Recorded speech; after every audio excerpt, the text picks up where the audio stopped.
Oke, haleluya. Selamat pagi saudaraku terkasih, jemaat GBI Afia dimanapun berada maupun setiap umat Tuhan yang mengakses konten Saat Teduh Afia pada saat ini. Hari ini saya ditemani oleh Miss Dorin dan Miss Ana. Kami akan membahas tentang hikmat Allah bagi bisnismen, bagi saudagar, bagi pengusaha. Terlebih dahulu kita akan baca firman Tuhan dan kita dahului dengan doa. Ya Bapa Surgawi, kami akan mendengarkan sabda-Mu, mencoba menggali dan memahaminya. Kiranya Tuhan membukakan hikmat bagi kami, agar hikmat ini juga dapat disampaikan kepada semua pemirsa kami. Berkati konten ini Tuhan, berkati percakapan kami ini. Di dalam nama Tuhan Yesus kami berdoa. Haleluya. Amin. Firman Tuhan saya ambilkan dari kitab Yakobus pasal yang keempat ayat 13 sampai ayat 17. Lembaga Alkitab Indonesia memberikan judul Jangan Melupakan Tuhan dalam Perencanaan. Demikian sabda Tuhan.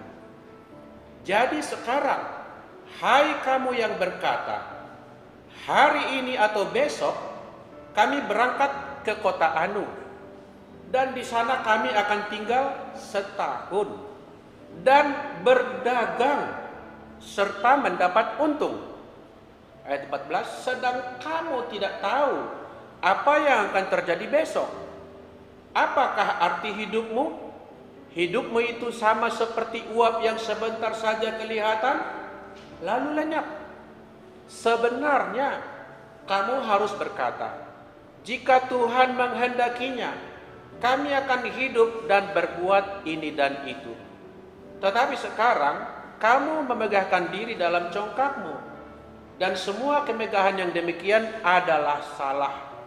Jadi jika seorang tahu bagaimana ia harus berbuat baik, tetapi ia tidak melakukannya, disebut ia berdosa. Saya awali dengan uraian bahwa hidup ini bukan hanya untuk masa sekarang, tapi hidup harus menjangkau masa depan. Dan masa depan itu harus digambar sekarang, bukan digambar belakangan. Sekarang dirancang. Bahasa yang keren katanya punya visi sejak dari awal. Masalahnya adalah apa yang kita rancangkan dalam hidup kita. Sebagai saudagar, sebagai pengusaha, ataupun profesi lain, apa yang kita harapkan ke depan? Apa pula motivasi kita menaruh pengharapan itu atau menggambarkan sesuatu itu? Yang kasihan justru kalau orang nggak punya gambaran tentang masa depan, nggak punya picture yang akan digapai, tidak punya visi yang akan dikejar, tidak punya harapan yang akan diperjuangkan. Kasihan orang seperti itu. Dia ibarat mengalir saja begitu rupa, tak tahu arah kemana dibawa arus, kesanalah dia pergi. Saudaraku, ayat firman yang kita baca tadi adalah berbicara tentang businessman. Di ayat 13 dikatakan, hari ini atau besok kami, berarti ada satu tim bisnis, berangkat ke kota Anu, spesifik kota atau tempat yang dituju, dan di sana kami akan tinggal setahun. Ada durasi, ada time manajemennya.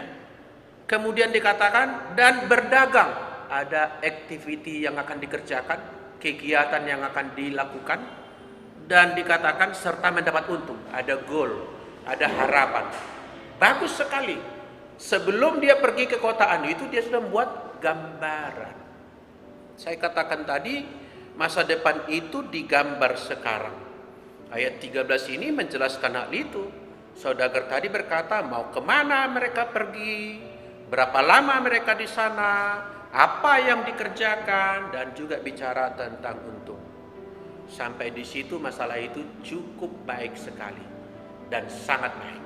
Saya mau bertanya dulu kepada Miss Dorin, ya, apa sih perlunya picture itu dibuat sebelum suatu aktivitas dimulai dan dilanjutkan menurut Dorin? Oke, ini berbicara tentang businessman memiliki rancangan ya. Rancangan. I believe bukan hanya businessman, semua orang di dalam kehidupannya pasti juga punya plan. Tetapi seringkali itu kita buat plannya kita, apa yang kita rasa baik, kita rasa bagus. Oh, seperti tadi, oh begini ada waktunya, kemudian mau kemana. Tetapi seringkali saya pribadi ya, saya mungkin kadang-kadang bisa lupa melibatkan Tuhan. Yes, karena kita merasa, oh maunya kan begini, saya harusnya ke A, B, C, sudah di plan. Ternyata tidak terjadi sesuai yang sudah kita plan. Iya, betul sekali saudaraku. Ya, jadi sudah sering mengalami hal-hal yang seperti itu, tetapi juga tidak luput ada hal-hal tertentu yang memang di situ saya tahu Tuhan menyertai dan Tuhan juga menuntun. Jadi seperti selama ini kita running Avia Kantata, saya bisa melihat pemeliharaan Tuhan itu luar biasa sih. Ya, walaupun memang ada plan yang mungkin kita berbelok, contoh saja seperti saat ini sudah di luar rancangan semua orang ya, tiba-tiba corona kemudian harus online, itu di luar pemikiran orang pada umumnya. Betul. I believe bukan hanya saya, semua sekolah-sekolah, bisnis-bisnis itu sudah di luar rancangan orang. Bahkan gereja ya. Ya. Bahkan pelayanan itu sendiri. Iya. Jadi gimana ya? Walaupun kita sudah merancangkan, tapi kita tidak lupa bahwasanya harus melibatkan Tuhan di dalam rancangan kita. Karena jujur tahun 2020 ini saya dikejar terus, apa program setahun ini. Saya itu kayaknya ada program-program tertentu yang saya rasa kok nanti dulu deh gitu, kayaknya nggak ada satu drive. Saya juga nggak tahu kenapa, tapi mengurangi kayaknya beban pikiran saya. Jadi begitu corona datang, kayaknya itu sudah semua oke, itu disingkirkan dulu. Sekarang saatnya kita plan apa nih ke depan, kalau online mau seperti apa, kemudian apa yang bisa kita lakukan untuk menyesuaikan, beradaptasi dengan kondisi sekarang. Saya pikir itu. Ya, saudaraku yang dikasihi oleh Tuhan, di ayat 14 di situ dikatakan, sedang kamu tidak tahu apa yang akan terjadi besok. Dorin tadi bilang kadang-kadang kita lalai, tidak melibatkan Tuhan sejak awal, tidak invite Tuhan sejak from the beginning gitu ya. Saudara, sebelum corona saya amati di kota Medan, di kota kita ini ada banyak terjadi pembangunan gedung-gedung, membangun kafe, membangun hotel, membangun apartemen, mall yang baru, bahkan juga beberapa berurusan dengan pelayanan membangun gedung yang besar. Tiba-tiba corona datang, semuanya di luar skenario awal. Wah, itu kalau secara bisnis saudaraku, loan dari bank itu berbunga berjalan terus misalnya, sedangkan yield atau hasil daripada gedung tadi tidak dapat diharapkan karena lockdown atau apa yang sejenisnya, PSBB, membuat atau bahkan menghentikan banyak bisnis sehingga bisnis terganggu. Saudaraku, ayat 14 ini berkata, sedang kamu tidak tahu apa yang akan terjadi besok. Jadi bisnismen tadi memang sudah baik dia punya planning, tetapi kemudian ada kekurangan dia, ada miss. Dia merencanakan itu tentu tidak bisa menjangkau masa depan, tidak tahu masa depan, tidak ada yang berpengalaman masa depan. Betul apa betul Bapak Ibu? Tidak ada. Riwayat hidup orang semua bicara pengalaman tentang masa-masa sebelumnya. Enggak ada pengalaman masa depan. Disitulah urgensinya Tuhan dilibatkan sejak dari awal. Bahwa Tuhan pegang hari depan, mengetahui masa depan, menentukan masa depan, dan dia tahu bagaimana leading bisnis kita, usaha kita, keluarga kita kepada tujuan yang terbaik pada masa depan. Saudaraku, bahwa bisnismen ini rupa-rupanya hanya berkisar tentang hidup jangka pendek. Sebab ayat 14 tadi berkata, hidupmu itu seperti uap yang sebentar saja ada, lalu datang panas matahari, datang sinar, hilang sekejap saja. Si bisnismen tidak menjangkau masa yang jauh ke depan, dan di situ ada koreksi di dalam ayat ini tadi bahwa hidup ini singkat sebetulnya. Saya mau minta komennya Miss Hana ya tentang hidup ini singkat, apa yang ada di dalam benaknya atau yang sedang dipikirkan oleh Miss Hana tentang hidup ini benar-benar short. Ya, kalau menurut saya hidup ini sangat singkat sekali. Ya, contoh aja seperti saya pribadi, nggak nyangka bisa sampai di Kota Medan ini. Ya, ini sudah 8 tahun saya di Kota Medan. Sepertinya cepat sekali gitu. Padahal sudah 8 tahun ya. Tapi saya merasanya, kok kayaknya baru kemarin gitu loh. Karena apa? Begitu cepat penyertaan Tuhan, khususnya bagi pribadi saya. Dan seperti apa yang saya alami sebelum-sebelumnya, ya, itu karena saya kena satu penyakit, sepertinya datangnya tiba-tiba gitu. Saya merasa saya orangnya sehat, kuat, yang ibaratnya ya pokoknya tahan banting gitu ya. Tapi sesuatu itu bisa datang dengan seketika gitu loh. Seketika datang dan kita mengalaminya. Tapi Tuhan juga sanggup ya memulihkan kita atau menyembuhkan kita atau memberkati kita dengan cepat juga gitu. Tergantung dengan kitanya juga bagaimana respon kita terhadap Tuhan gitu ya. Nah, sama hal dengan kalau berbicara tentang bisnis juga seperti itu. Nah, kita harus melibatkan Tuhan, bagaimana kita meresponi Tuhan dan melibatkan Tuhan dalam usaha kita gitu ya. Saya percaya dan saya yakin banget kalau setiap kita melibatkan Tuhan dalam setiap kehidupan kita, apapun yang kita lakukan, itu hasilnya sangat luar biasa gitu ya, sangat luar biasa. Karena apa? Perkenanan Tuhan yang bagi setiap kita masing-masing. Jadi boleh dikatakan seperti uap itu cepat hilang ya. Nah, begitu juga kehidupan kita sesungguhnya, kita nggak tahu bagaimana kita 1 jam ke depan ya. Jadi bagaimana kita bahkan beberapa menit kemudian kita nggak tahu, tapi kita harus tetap mengandalkan Tuhan. Dan apalagi saat ini corona ya, kita nggak tahu kita beredar di mana-mana, tapi yang percaya kita harus mengandalkan Tuhan saat ini dan kita perkatakan ya penyertaan Tuhan, perlindungan Tuhan terhadap diri kita, ya keluarga kita, usaha kita, pekerjaan kita, dan semuanya di cover oleh dengan Tuhan Yesus itu. Jadi saat kita terjadi sesuatu dalam diri kita, kita siap gitu loh. Kita siap apapun yang boleh terjadi gitu karena kita bersama dengan Tuhan. Amin. Ya, itu aja sih. Jadi ada orang bijak di sana berkata begini, kamu tidak bisa membeli kembali waktu. Ya. Sebentar kita mau ngoreksi ke belakang, wah itu rasanya nggak bisa. Itulah pentingnya yang disebut hikmat dalam dunia bisnis ataupun dalam dunia mana saja. Hikmat itu termasuk di dalamnya ada koreksi, ada pelurusan, ada mengembalikan kepada formatnya Allah. Hikmat Allah itu menolong kita agar sampai dan tetap berjalan kepada rancangannya. Di ayat 15 berkata, sebenarnya kamu harus berkata. Ini harus, maksudnya yang ideal, harusnya begini kamu berkata. Bagaimana katanya? Di sini dikatakan, jika Tuhan menghendakinya. Ini yang pertama. Berarti kita dalam membuat rencana enggak semau-mau kita. Berlaku di sini hikmat yang mengajar jikalau Tuhan menghendakinya. Apa artinya? Tuhan mesti dilibatkan tadi dari awal. Supaya kehendak Tuhan itu dinyatakan sejak dari awal kepada kita. Dan kalau kita terjadi kekeliruan koreksi, dapat ditolong oleh Allah. Dikatakan jikalau Tuhan menghendakinya, lalu kami akan hidup dan berbuat ini dan itu. Sedangkan yang sebelumnya apa yang dikatakan saudagar atau bisnismen tadi? Di ayat 13 dia berkata begini, hari ini atau besok kami berangkat ke kota Anu dan di sana kami akan tinggal setahun dan berdagang serta mendapat untung. Yang dia bicarakan soal lokasi dan waktu, konten di dalam lokasi dan waktu adalah berdagang.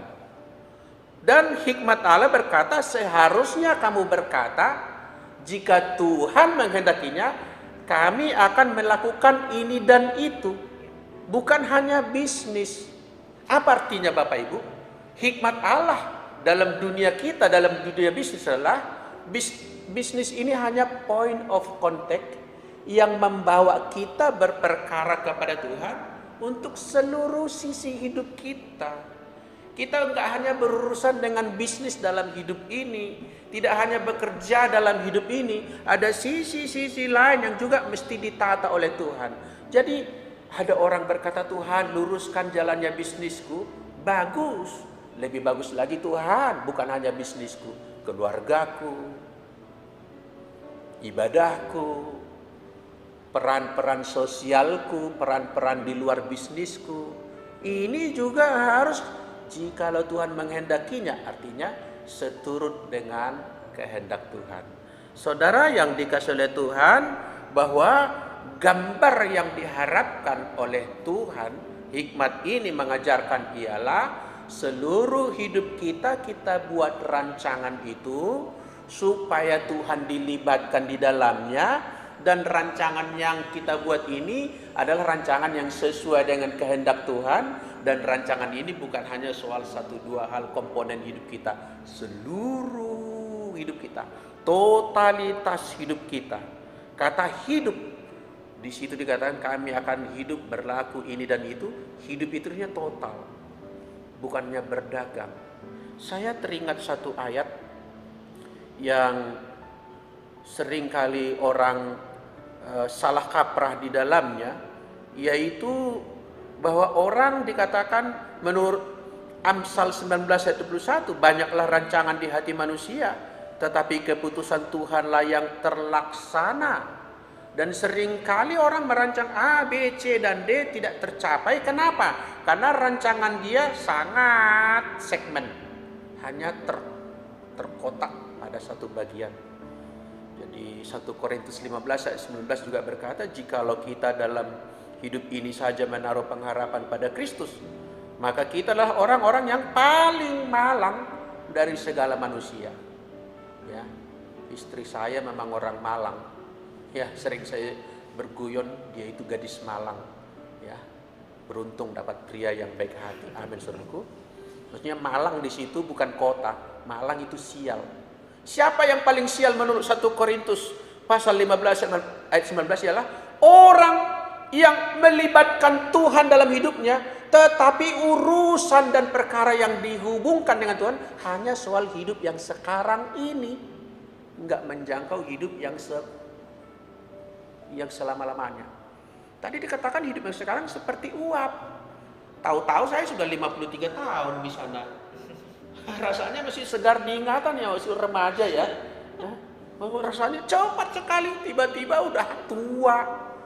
Nah, hidup yang ini hanya singkat, saudaraku. Mari kita bawa perkara kita, bukan hanya bisnis kita untung, tetapi kehidupan kita dalam segala lini, kita mau gambarkan itu di dalam kehendak Tuhan, agar baik pada hidup yang pendek, durasi pendek yang sekarang, kita berjalan pada jalan Tuhan, dan hasilnya pada durasi yang selama-lamanya, yang tiada putus-putusnya itu, kita akan menuai hasil yang sebenar-benarnya hasil. Menuju ke sana tentu kita teringatlah Paulus sampai dia berkata, Paulus itu luar biasa ya, dia berkata, bagiku hidup adalah Kristus, mati adalah keuntungan. Jadi bagiku hidup bukan uang, bagiku hidup adalah Kristus, bagiku hidup bukanlah jabatan. Paulus bilang bagiku hidup adalah Kristus. Jadi perkarakanlah seluruh hidup kita untuk berurusan dan melibatkan Kristus di dalam hidup kita. Sampai-sampai Paulus berkata, hidupku yang kuhidupi sekarang, katanya, bukannya aku lagi. Coba.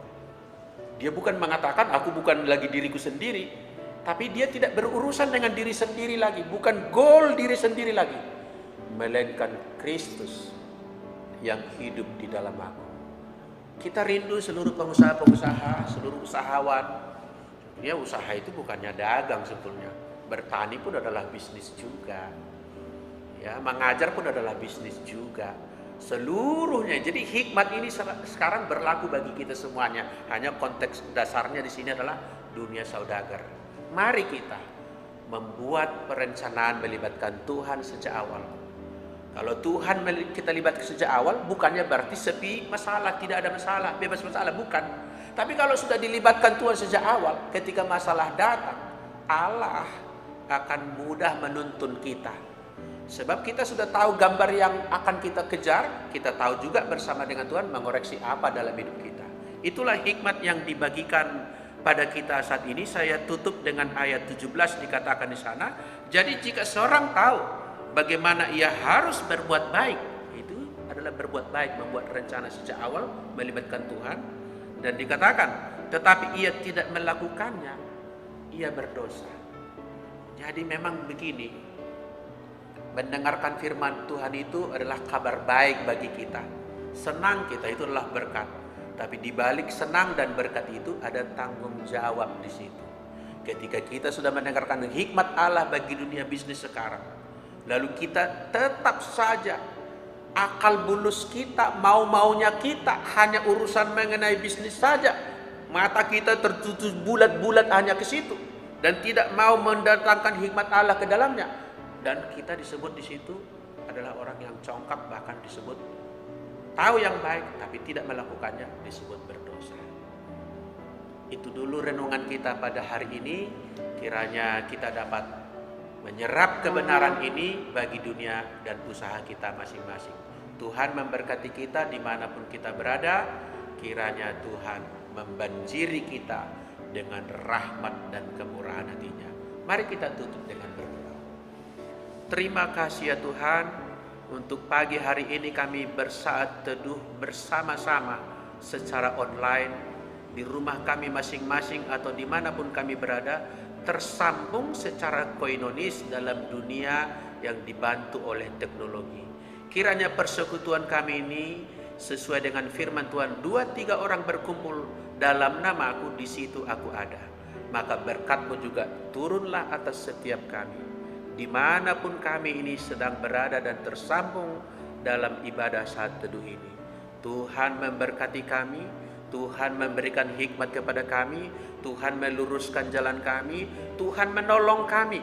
Kalau kami salah, dituntunnya kami ke jalan yang benar, dan kalau kami mengalami kepayahan, Tuhan memberikan kepada kami kelegaan. Bagi Tuhanlah segala pujian, hormat dan kemuliaan. Kepadanya lah kami menaikkan segala pujian dan hormat. Di dalam nama Tuhan Yesus Kristus kami berdoa dan kami bersyukur. Haleluya. Sama-sama kita berkata amin. Tuhan memberkati kita semua, jemaat GBI Avia dan semua saudaraku terkasih dari gereja manapun yang bergabung dengan ibadah ini. Salam.